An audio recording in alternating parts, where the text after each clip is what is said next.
afternoon. I am your stand-in host for today's Daily Friend Show, Terence Corrigan. Some of you may remember me as an occasional panelist, but unfortunately, our great and wise regular host Nicholas Lorimer has been struck down by the dreaded lurgy and is taking a few days off. He will be back, so those of you who will miss his dulcet tones, please be assured that this is but a temporary hiccup in our otherwise smooth journey. And I'm joined today, as you can see, by John Endres, our CEO, and Gerbrandt van Heerden, our Cape Town-based costermonger. So, how are you guys doing today? I'm holding everything together with a bobby pin, so I'm doing good. All right. So, some interesting things in the news. The foremost of which appears to be that, and I say appears to be because in South Africa you can never assume permanence. Tshwane has a new mayor after a round and round of vote, counter vote, spoiled votes, and various other types of votes. Cilliers Brink has finally ascended to the mayoral office with, I think it was 108 votes, which suggests that someone beyond their actual coalition, 109.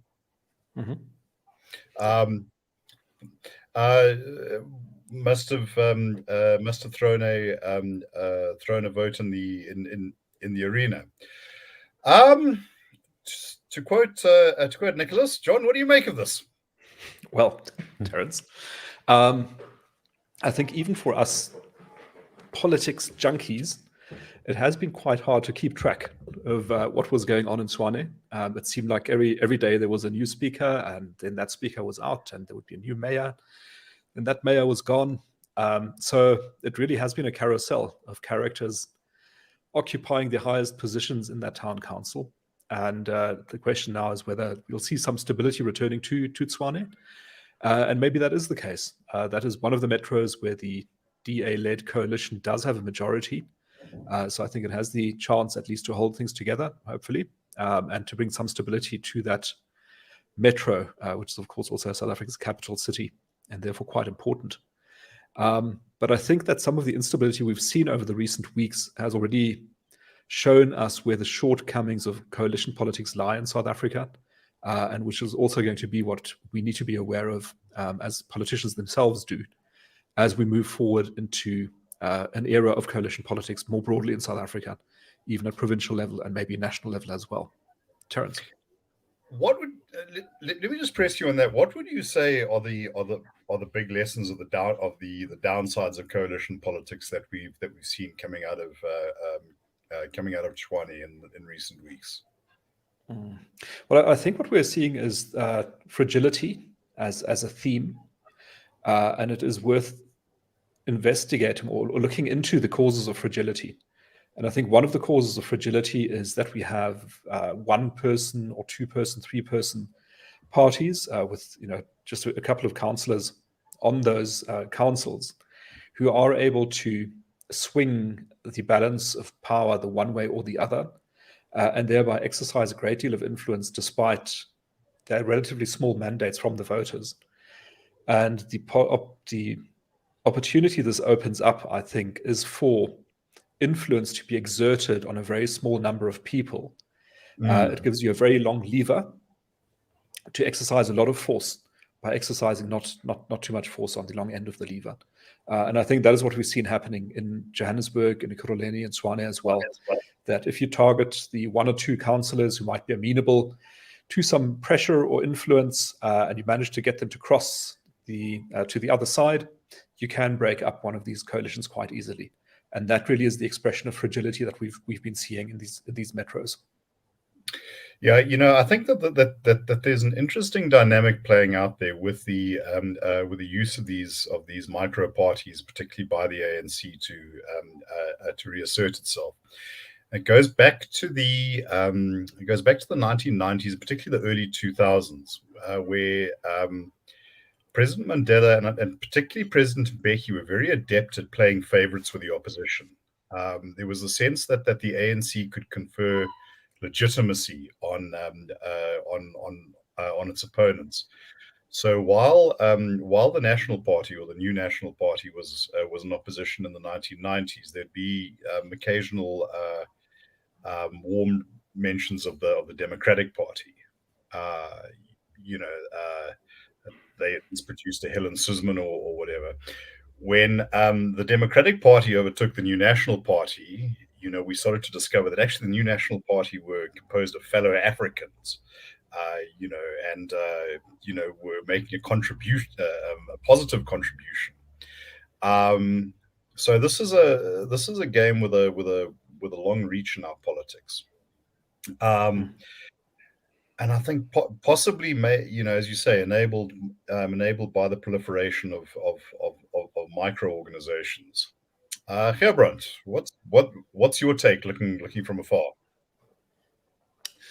I think, well, firstly, coalitions is still a new phenomenon in South Africa, which is, I think, one of the reasons why it has been so unstable.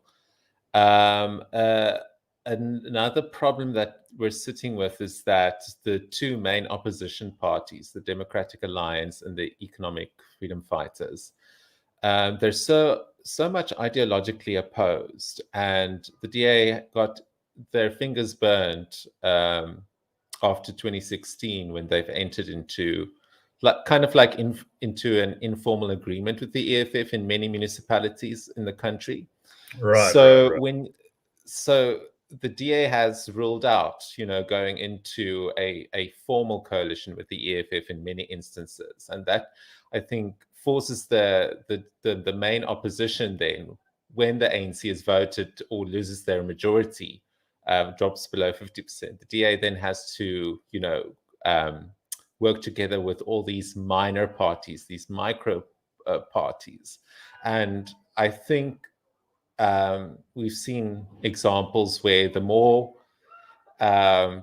players you have in a coalition, the more fragile those coalitions can be, because you have to take so many new members into account, and it's very easy for those coalitions to, I think, destabilize. But I think this is a good test run that South Africa is going through before the 2024 elections, and hopefully all parties can get themselves in order and know where they stand and how far they are willing to compromise on issues, so that when we enter the 2024 era, coalition era, we can have more stable governments, especially in our cities. And on that note, I think we segue into a closely related story, which is that the Democratic Alliance in Parliament is introducing bills to try and regulate coalitions. Now, the details are not, I think, are less important than the broad thrust. They seem to pick up on two major issues. One is the question of votes of no confidence and trying to limit these.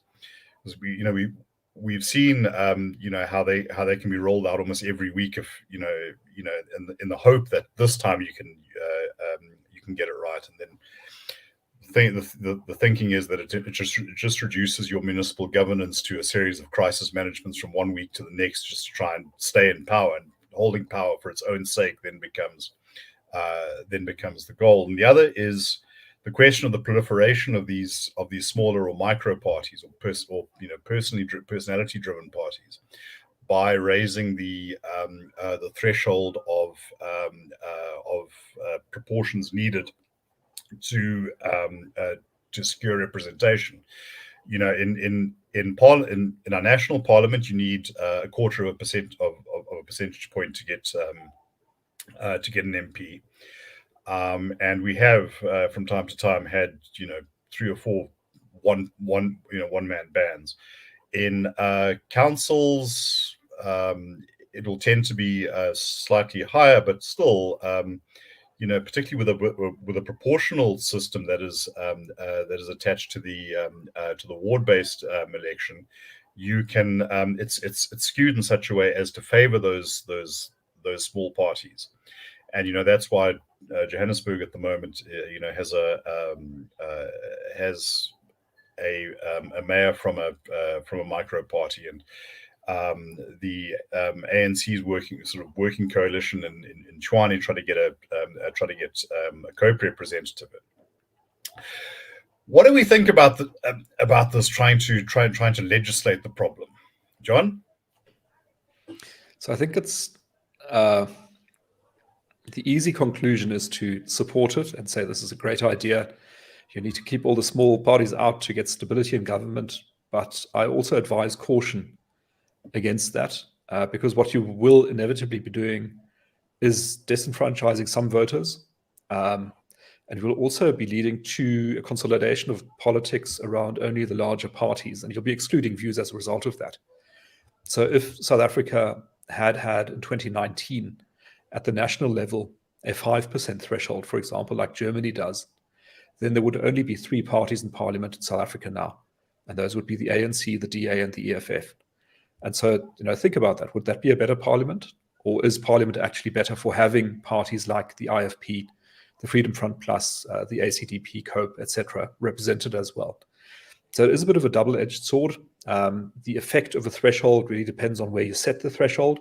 5% I think is quite high, but maybe a lower threshold could work, and it could work to not exclude a proper diversity range of views across the party political spectrum.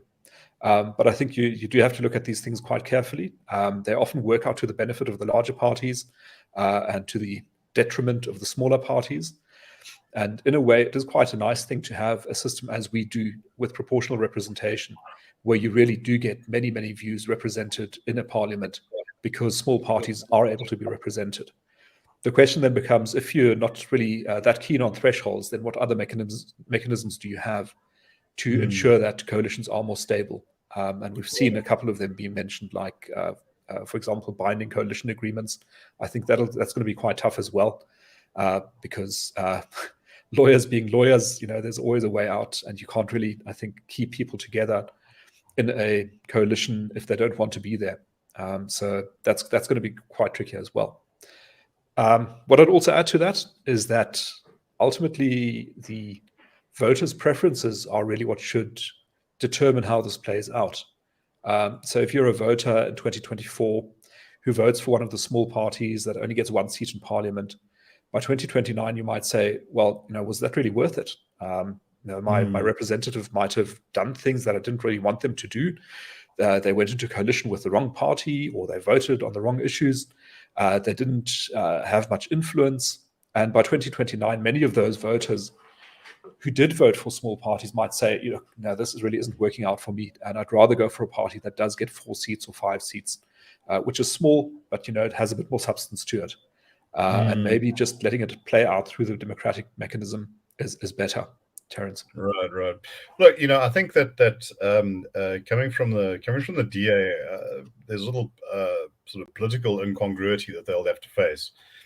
Is that they polled less than 1.7% of the vote, or 1.7% of the vote, so it's less than 2%, which in some countries is kind of below that threshold.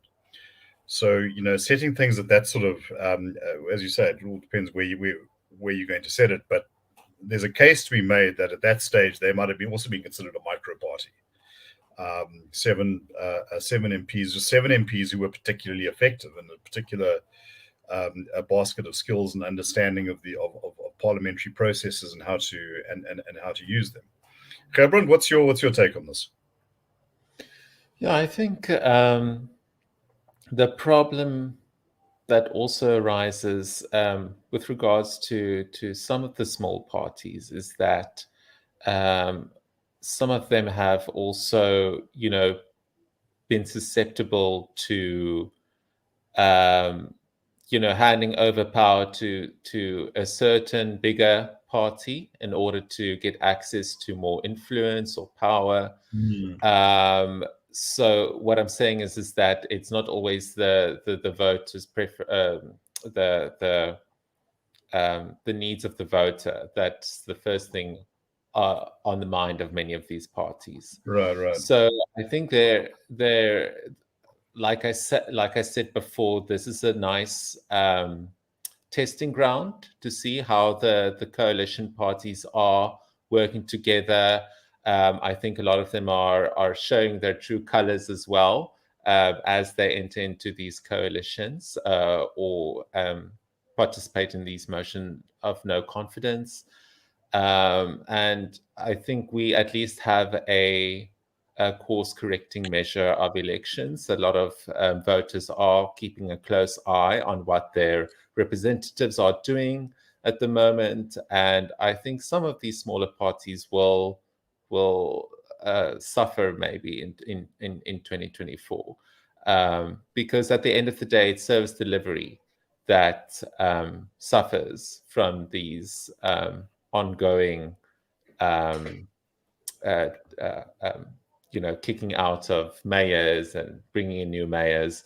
Yeah, that's what I'll say. Well, I think from there we can move on to another question, which is closely related to the idea of service delivery, and of course it's the big social malaise of South African society, socioeconomic malaise, which is unemployment. The StatsSA has just put out the latest employment statistics, and while it shows that that from quarter to quarter we've done slightly better. I think it was I think 100,000 new jobs. We are still below where we were a year ago. In other words, we haven't recovered from COVID. Gerbrandt, this is kind of part of your area and your expertise. So, what's your take on this? Yeah, I think we have been talking about the impact of COVID and the lockdown on the economy and on employment for the last 2-3 years. But as we've mentioned, as the CRA for many years now, South Africa has been struggling with an economic lockdown due to policy for more than a decade, actually 2 decades. And that's why South Africa hasn't recovered its employment levels to the same level as most other countries in the world. And we've seen provinces such as the Western Cape, the Western Cape particularly, doing quite well or relatively well in the one sense. Their employment levels are the highest. Their unemployment levels, based on the expanded definition, I think is the only one under 30% in the country, which is still high, but I think that speaks to 2 things. The first thing is that the Western Cape does take or try to take measures in reducing government red tape. I think they have a red tape reduction unit to make it a little bit easier for businesses to operate in that province, and I think that helps a lot with employment opportunities. And I think the other thing to take note of is that I think if you have good service delivery and if you get the basics right, that could translate into better employment, because the Western Cape is seeing an influx of skilled people, of qualified people, because the Western Cape has a reputation for not having potholes, load shedding isn't too bad, infrastructure is relatively okay. So you're seeing lots of employment creators moving to that province. And I think the last thing that I'll say on this is that the New World Wealth report, they have an annual report that also comes out every year. And the number of high net worth individuals that South Africa has lost in the last 10 years is shocking. It's thousands and thousands. And these are usually people who, have big corporations, big businesses, or big plans to expand on existing corporations. And those are your really, really big employment creators or employers, and they are essentially leaving the country. So yeah, it's just, what I'm trying to say is we need to get the basics right. We need to create a conducive environment to generate employment. Otherwise, the effects of the lockdown is going to, even though COVID is no longer a problem anymore, we're going to feel the effects of COVID for the next 10 years because of the policies that we continue to follow. Right. No, I agree with you entirely. John? Well, if you look at the first 14 years of post-apartheid South African history, 1994 to 2007, right, we added 5.3 million jobs during that time in South Africa, on a basis of about 8 million people with jobs at the beginning of that period. But in the last 14 years, so from 2008 to the present, we added only 0.9 million jobs. And what that shows is the effect of bad policy, of an investment hostile environment that has seen our investment numbers decline from 19-20% as share of GDP down to 13% or so now.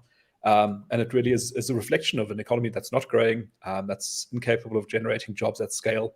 And therefore, we're going to be stuck in the situation of very high unemployment for a considerable time going forward, notwithstanding occasional fluctuations like we are seeing now, where you get the one or other quarter where you add 10,000 jobs here or there, or 40,000. That doesn't really make a difference considering the scale of the problem. So I think for that to change is going to take some really substantial and substantive changes in the policy arena. What sort of changes would we be thinking about? Well, a couple of simple ones is firstly that we recently introduced a national minimum wage in South Africa, which per se doesn't have to increase unemployment, but it will increase unemployment if it is set at too high a level. And as our colleagues Gabriel Krause and Mlondi have recently written, Mlondi Mdluli, the national minimum wage in South Africa is set at a level that's equivalent to the median wage. And the way to think of this is that if you take all the wages in South Africa and you arrange them by size from the smallest to the largest, you pick the one that's right in the middle. That's the median wage. And if you set your national minimum wage at that level, it means that all the wages below that level become illegal. So effectively, we've made half the jobs in South Africa illegal by setting the national minimum wage too high.